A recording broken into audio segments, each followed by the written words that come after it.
রাষ্ট্রপতি মোহাম্মদ শাহাবুদ্দিন বঙ্গভবনে বাংলাদেশে নিযুক্ত ৩ দেশের রাষ্ট্রদূতদের পৃথকভাবে পরিচয়পত্র গ্রহণ করেছেন। ঢাকায় মনোনীত ৩ অনাবাসিক রাষ্ট্রদূতগণ হলেন ফিনল্যান্ডের কিমো লাহদিভির্তা, গুয়াতেমালার ওমর কাস্তানেদা সোলারেস এবং আয়ারল্যান্ডের কেভিন কেলি। বৈঠক শেষে রাষ্ট্রপতির প্রেস সচিব জয়নাল আবেদিন বাসেসকে বলেন, বাংলাদেশের রাষ্ট্রদূতদের স্বাগত জানান।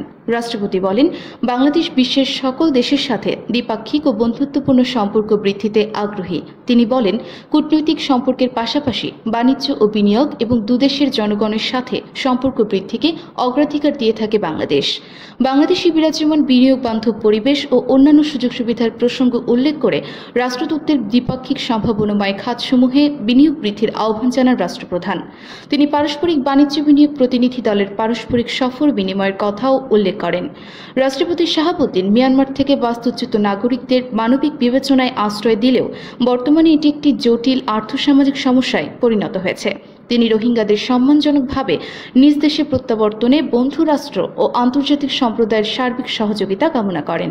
বৈঠকে দূতগণ নিজ নিজ দেশের সাথে কূটনৈতিক সম্পর্ক বৃদ্ধিতে তাদের আগ্রহের কথা জানান।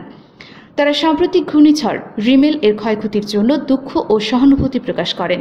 রিমেল সহ বাংলাদেশের নানা দুর্যোগ ব্যবস্থাপনায় সরকার এবং জনগণের সাফল্যের ও প্রশংসা করেন রাষ্ট্রদূতগণ। রাষ্ট্রদূতরা তাদের নিজ নিজ দায়িত্ব পালনে রাষ্ট্রপতির প্রয়োজনীয়তা সহযোগিতা কামনা করেন। বৈঠকে রাষ্ট্রপতির কার্যালয়ের সংশ্লিষ্ট সচিবগণ ও পররাষ্ট্র মন্ত্রণালয়ের সংশ্লিষ্ট কর্মকর্তারা উপস্থিত ছিলেন। এর আগে বঙ্গভবনে পৌঁছালে রাষ্ট্রপতির গার্ড রেজিমেন্টের পিজিআর একটি অশ্বারোহী দল অনুষ্ঠানের অংশ হিসেবে রাষ্ট্রদূতদের গার্ড অফ অনার প্রদান করে।